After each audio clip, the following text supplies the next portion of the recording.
Okay, good morning, everybody. As we go to the Chitas of today, we're holding portion of Vayetze, which is on chapter 28, verse number 10. Vayetze Yaakov Be'eshava, Yaakov left Be'eshava, Vayela Charana, and he went to Charan.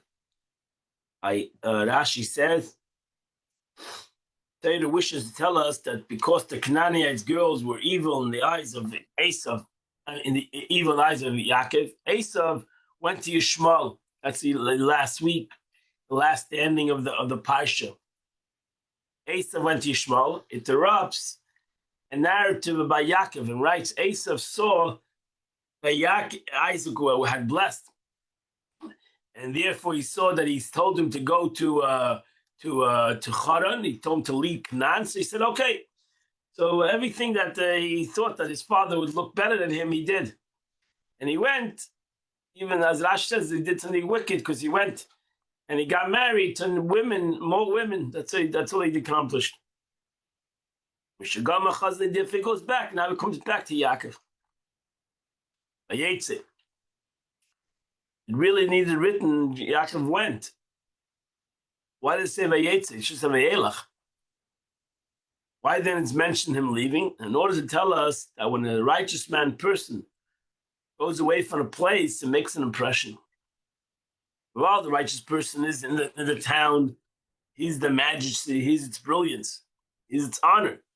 But once he leaves there, his majesty is gone. His brilliance is gone. His honor is gone. Similar to the phrase, she left the place. It's mentioned connection to Naomi and Ruth. So once a tzaddik or tzaddikus leaves a place, the place feels it. That's what happened. Yaakov Avinu left. Canaan felt it. Rashi says, as he went out to Charan. Verse 11, he came to a place. And he slept there. Because the night came, the sun rested. And he took from the stones of the place, and he put it around his head. And he went to sleep at that place. Rashi says he came upon a place. Torah does not mention which place. But the intent is the place already specific elsewhere. And where's that? That he chanced upon Mount Moriah, Hara Moriah, the Temple Mount, in which he says, and he saw the place. Avraham Avinu said the same thing, Vayaras HaMakom, the place. So when a Makom means the place, Hara Moriah, so tradition has it that it was a Temple Mount. Vayifga means he reached. And the Upaga, but our rabbis explain the expression of prayer. As brought down, do not beseech me, al tifgubi. So you see the word yifgad means to pray. This teaches us that he instituted the evening prayers. However, the verse changed from the usual word for praying, which should say spala. It teaches us that the ground shrunk before him, and he reached there very quickly. Suddenly, Vayifka, he came to a place at night. It was very quick. So, in essence, the Torah uses one word and teaches us a couple of things. It teaches us that he came there quickly. It teaches us that he prayed there. Yivah Shemesh. Rashi said it should have been written the sun set, and he spent the night there. What does it mean that the sun had set? Indicates the sun suddenly set it.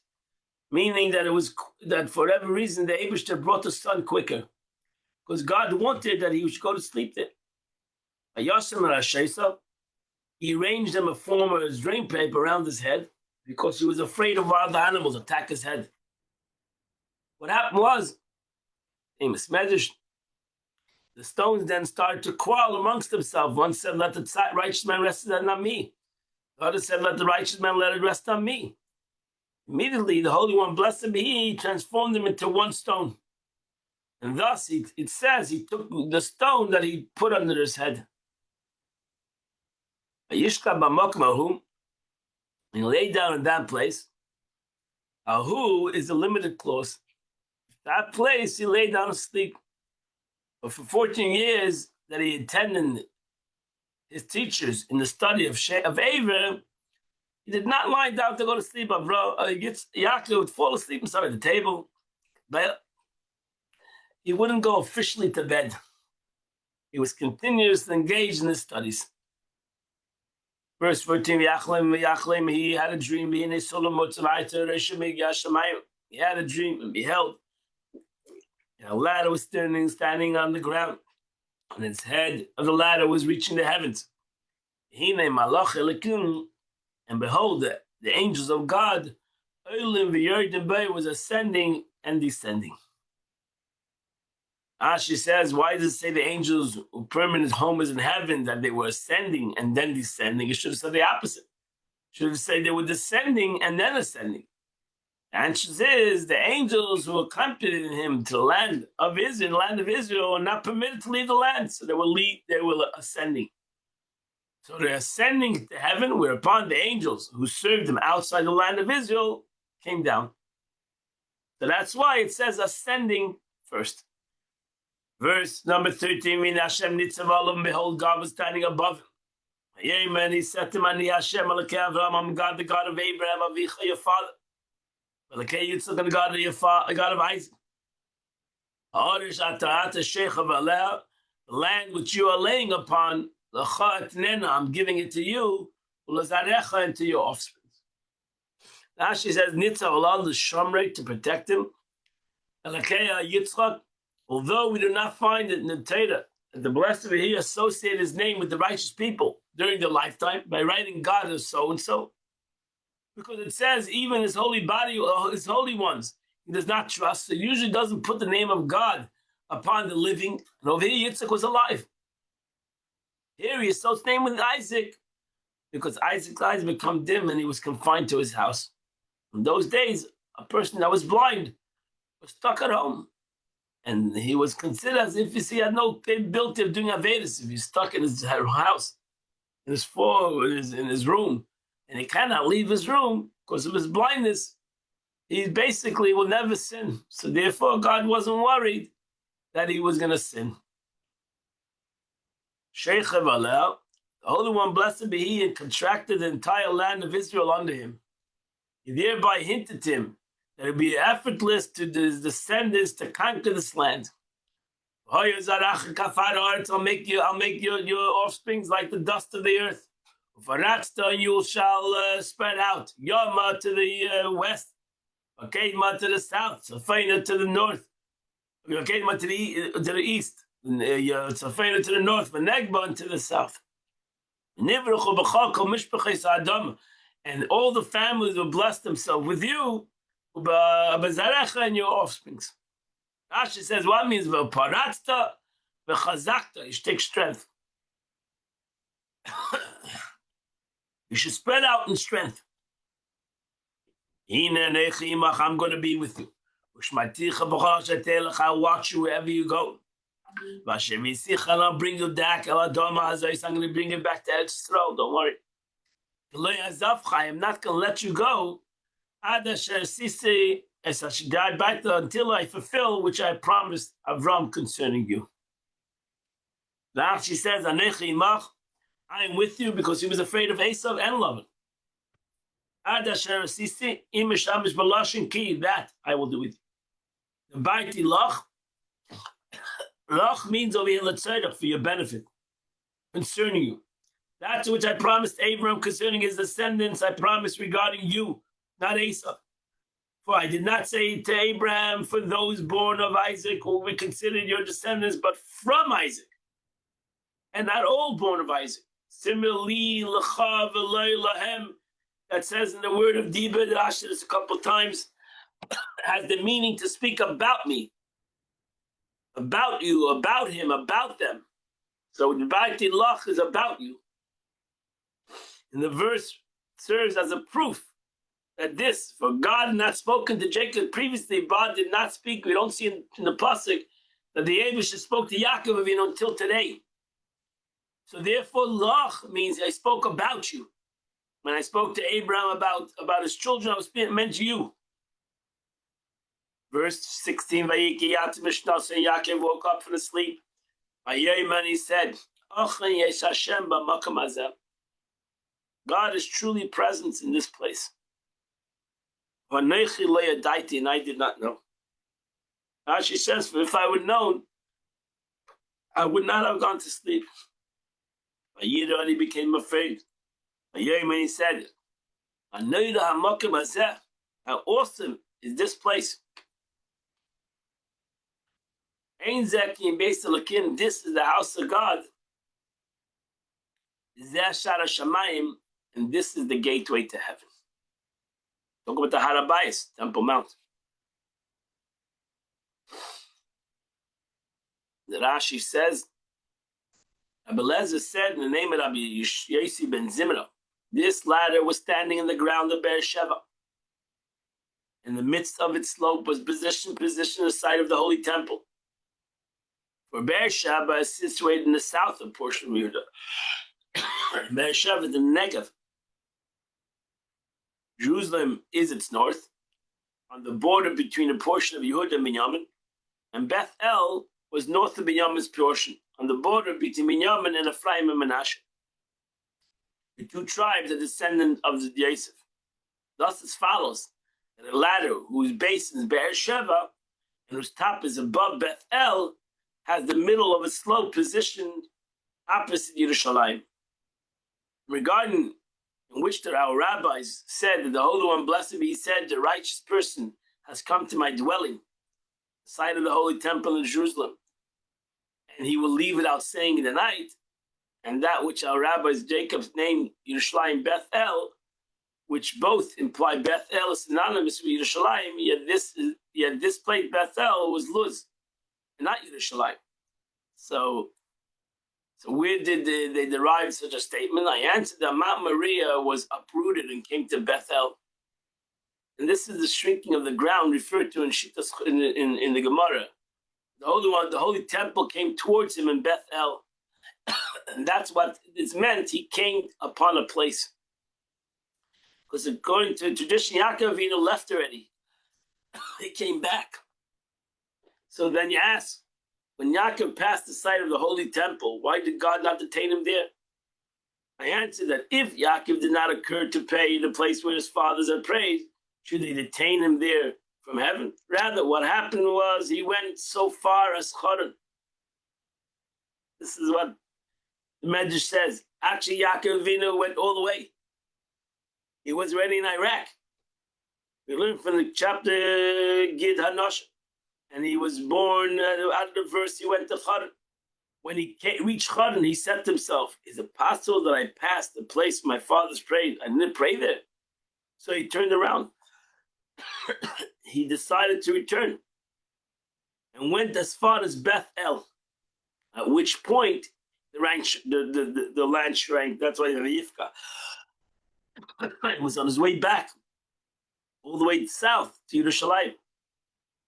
So this is the Beth El, is not as close as but to Jerusalem, and because it was a city of God, Yaakov called it Beth El. It's also known as Mount Moriah, where Avram prayed, in the field of Yaakov prayed. And so we learn the Pesachim. The scripture says, "Come, let us."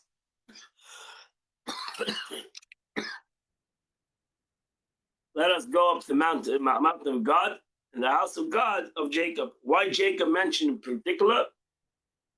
It is to point out the following. Unlike Abraham, who called the temple site a mountain, unlike Isaac, who called it a field, Yaakov Avinu called it the house of God. He basically him. Over here, the ultimately big, the house of Abraham, Avram Avinu called it a mountain, Yitzhak Avinu called it a field, and Yaakov Avinu called it a house. How great and awesome is this place. The Chilu is a noun similar to Schlonu sites. This is the gateway of heaven, meaning it's a place of prayer. For the prayer ascends to heaven. The Medrash explains the Holy Temple above is situated directly corresponding to the Holy Temple below in this world. So right now, even today, the Holy Temple above, which we learn in Kabbalah, It's Malchus Atzilus. It's situated, Mamish, the tiny, the same thing. Malchus of Atzilus is right, connected, is directly corresponding to Yerushalayim, Lamata, Shamayim in this world, and they connect to one another. And that's why Yaakov Avinu says this is the gateway to heaven. That's why Jews throughout the world daven towards Yerushalayim. We all daven towards Western world. Yaakov Avinu got up in the morning. He took that stone. So you see, it became one stone. He made it a monument. Yitzchak Shem al Resha, he poured oil over its head. He called that place the house of God. But originally the town was Luz. Yaakov made a vow. If God will be with me. Watch me in this way. Which I'm going. If he gives me food to eat, and a clothes to wear. Now she says he made this vow. If he keeps this promise, he promised me to be with me. And he told me, behold, I'm with you. Shmarani. And he told me, I'll protect you wherever you go. Nothing lechem will give me bread to eat. As he said, I will not neglect you. And one who lacks food is called a Nezav. He's called forsaken. And I have not seen a righteous person Nezav, nor his children begging for lead. You see tzaddik Nezav. So Nezav, when you don't have food, you're called neglected. Shafti b'shalom beisavi. And it'll protect me spiritually. I would be able to return to my father's house. And God will be as my God. Asher v'shafti, when it says, I'll bring you back to the land. Shalom and peace. Shalom means peace of sin. I'll not learn from the ways of loving. Meaning, his name will rest upon me from the beginning to the end. That no unworthy person will be found amongst my offsprings. As it says, until I have fulfilled what I have promised concerning you. And this promise God made to Abraham, as it says, to be God to you and to your descendants after you. Your descendants implying pure lineage without a blemish. So it's going to show, I'm going to have children and grandchildren, Be'ezat Hashem, that are going to go in the ways of God. That will show that the Abish is with me. And this stone, which I made a manyan, here, base of the king, will be the house of God. Whatever God gives me, Aser asrenu lach. I will take 1/10 of everything and give to you. Now she says, this is what should be said by heaven. If you'll do these aforementioned things, I too will do this. The meaning will become a house of God. The uncle is translated upon which the stone I serve God. And so he did when he returned from Padan Aram. And God said to him, arise, go to the Beth El. What does it mean? Jacob read the monument. He poured wine libation of it. He didn't bring a carbon.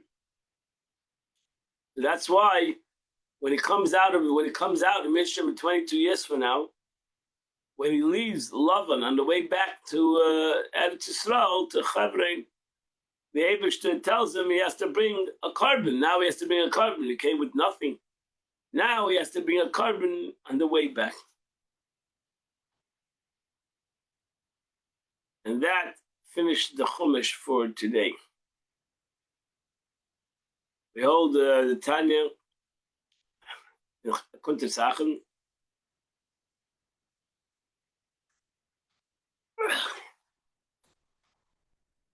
Again, Alter Rebbe in this part of Tanya tries to bring about a understanding between different statements of the Zohar that seemingly contradict one another. In one place it's written in the Zohar, 248 positive commandments are rooted in the 5 attributes of kindness. of Zav Atzilis, where every positive commandment serves as a vessel to receive an expression of kindly attributes, calling forth godliness, which is the ultimate concept of chesed. Shasam, mitzvahs, leisas, and the 365 prohibited commandments, behei gevuris, are rooted the 5 attributes of the severity of Zav Atzilis. So you have, in essence, you have the main 2. That's why it's hey, because there's 6 midas in Zah, right? You have Chesed, Gevurah, Tiferes, Netzach, Chayv, Yesod, 6 midas, but really there's 2 main ones, Chesed and Gevurah. So if you take Chesed, take away Gevurah, so you have 5. You take Gevurah, take away Chesed, you have 5.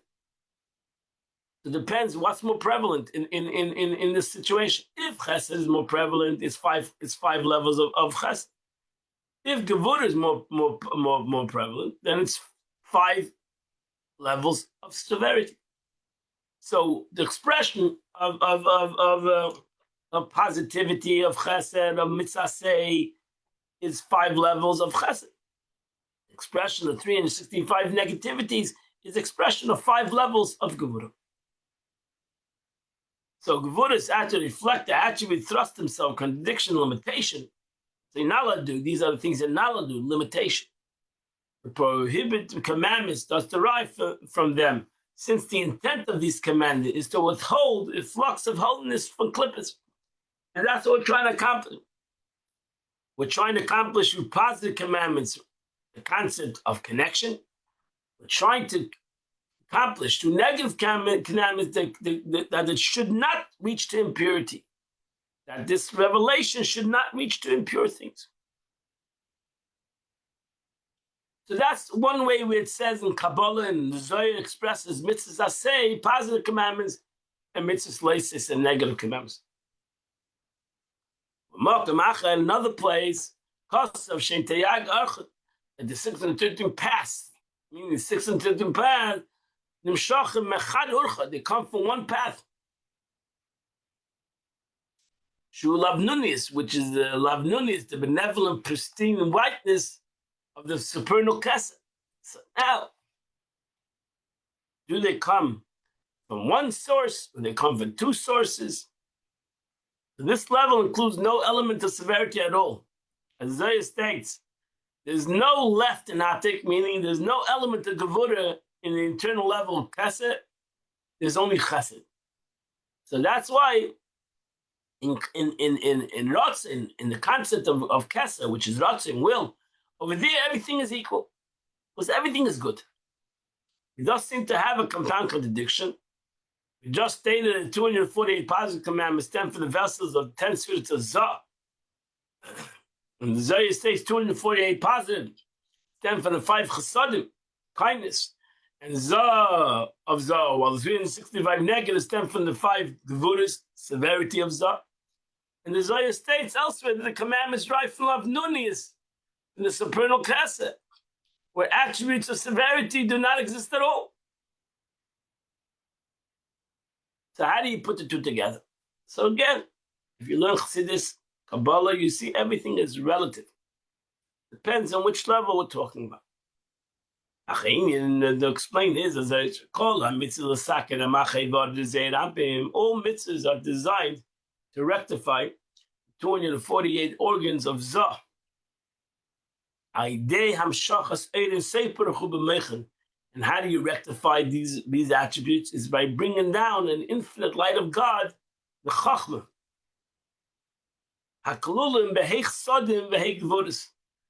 So with this, you bring down a greater light, a light from Kesed, that it has within it both concepts already, and now you bring it into Meichen, to Chachma of Atzilus, and now this great light influences the midas of Atzilus in the world of emanation.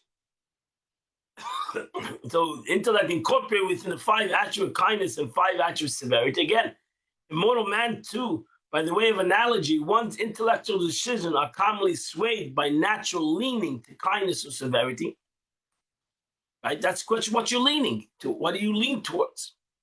What is your rotzen? That's why it's very important to know what your rotzen is. Because what your rotzen is, that's the way you lean. That's where your chachma is going to go. Your chachma will lean to the rotzen, to your rotzen, to your will. Since the proposed mitzvah is to repair the 348 organs of Zah, it's true to say that mitzvah are rooted in the vessels of spheres that can constitute Zah. Since repair is accomplished through drawing down the infinite light of the divine intellect and is housed in the 5 attributes of kindness and 5 attributes of severity. So that's why it has to come into Kalim. It has to come into Zah. That's why the Zohar writes that the 248 commandments comes from the 5 chasadim of Zah, and the 365 negative come from the 5 gevuras, because they need to be rectified there. This is also sometimes said that the mitzvahs themselves are rooted in the 5 attributes of kindness, the 5 attributes of severity. But what's the source of them? But the source is divine intellect of the nunis of Kesed, which is the supreme delight. The source of everything is God's delight. That's what it wants to accomplish. The Ratzon of the Eibush is Chesed, is the content of Kesed. That's the Ratzon of the Eibush to come down into the world, to come down into these attributes, and to reveal the ultimate aspect of kindness. But relative to Kesed, Zah is deemed below. Thus, Zohar also says elsewhere that the commandments are rooted in the level of supernal Kesed, called Lavnunit, white, with no attributes of severity whatsoever. But this is the source of mitzvahs as they exist within the supreme delight, the desire of Kesed. In the ultimate, they are drawn down. Fourth, and divided into 630 individual streams according to the respective levels of mitzvahs. For example, the act of charity and kindly deeds, the infinite light of God is drawn down to the external aspects of the vessel, the attribute of kindness of Zah. So since Chesed is the right side of Zah, a kindly act of charity in this world below draws down an infinite light into the corresponding right side above, to the attribute of kindness of Zah. Just as the arousal from below sprang from kindness, so too the reciprocal arousal from above comes direct from the similar response, drawing down an infinite light of Chesed in Zah. So it comes down, this infinite light of Ratzon, comes down into the vessel of Atzilus. Ubekiyim adin. And when one observes the mitzvahs in the order of severity, the Gemara brings down the light, doesn't do an Aveda, it brings down this light, Ein Sof, in the vessels of Atzilus and Nachman. And the path and passage of issuing light that is drawn into external vessels of Zah is through the internal aspect of the vessel of it and their intellect, which are termed in the Jewish service or in love, either intellectually generated or innate, where the former is an expression of intellect, the latter is an expression of emotions. It depends all the way the avodah you did in this world. If you did it through your own intellect, you woken up, it creates a certain descent, a certain revelation to the way corresponding to my service to God. And that's why the attribute corresponding to the term of supernal spheres, a major or minor divine intellect. The minor intellect corresponds to man innate love, the fear of God, while the major divine intellect corresponds to love in God, which is born by meditation. So if I want a major revelation, I need to do it through meditation. If I want a minor, I just do it because I'm a Jew. Because Moshe Rabbeinu, that's, you understand why Moshe Rabbeinu wanted to go into Eretz Yisrael. He fervently pleaded to fulfill the mitzvahs connected to the land of Eretz Yisrael, that he could fulfill them in the Holy Land. Shein tachlis ishtalshus, was these particular mitzvahs are the ultimate purpose of the Seder Shtalshus, the chain-like stages of progressive self-screening whereby the divine light descends from level to level until its ultimate corporal world is created. So that's why he said, listen, there's so many mitzvahs that are connected dafka to Eretz Yisrael. And I cannot do this mitzvahs. Even I can do it spiritually, but I cannot do the mitzvah physically. I'm not in Eretz Yisrael. I don't live in Eretz Yisrael. So Moshe Rabbeinu begged the Eibishter, let me go to Eretz Yisrael. Even for one day, I'll do the mitzvah, Ma'aser and Trumas, and all the mitzvahs that are connected to Eretz Yisrael. I cannot do it in the desert. Because Moshe Rabbeinu understood the whole concept. Moshe Rabbeinu understood what it means to bring godliness to the world. That was the whole purpose. And he couldn't do it. He could bring it down into spiritual levels, but he could not bring it down into the physical ground, which he wanted to do. Moshe Rabbeinu wanted to bring about a light that would, in order to refine the vessels of Zah, of Bria, Yetzirah, and Asiya, he wanted to bring it down all the way, the chain-like event that would bring it down all the way to this world. After. And they didn't do it. So since the purpose of the whole creation, a mitzvah to fulfill the performance only in the Holy Land, certain mitzvahs, Moshe frequently desired to enter, so to be able to perform them in the most complete manner. All above, we understand why the extraction and refinement of the sparks is primarily accomplished through prayer, even though Torah study is loftier than prayer. For prayer involves the elevation of sparks of Torah from the most supreme source. From there, and from there, even higher to the end side. That's why prayer is the most important thing, because prayer is Avodah Shebalev. Torah is Mayach. Is more spiritual. Prayer affects the heart. And that's the most lowest level of a human being's heart. The way he has Aves Hashem, Yiras Hashem. As the Alter Rebbe will soon explain, this is specifically in a contemporary time because the loftier souls of the early generation could accomplish speedily, merrily, reciting Shema with an introductory blessing, the selection of the verse of praises.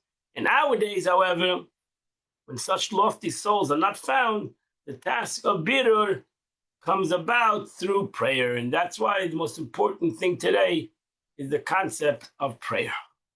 And that completes the Tanya for today. So we go to today, Hayom Yom. First of all, today is the third day of Kislev. The Tillim of the day is chapter 18, chapter 22. The Rebbe writes today in Hayom Yom on a difference between the ways of the Baal Shem Tov and the Maggid. The Baal Shem Tov went out to all sorts of journeys, while the Maggid stayed home. In comparison to Avram Avinu and Yitzchak, Avram Avinu went around the world, his world, but the Yitzchak stayed in Eretz Yisrael. Moreover, when the Maggid was a Rebbe, Chassidus was already widely known, even in distant places, because of extensive journey of the Holy Society, not only Baal Shem Tov, but his Chassidim.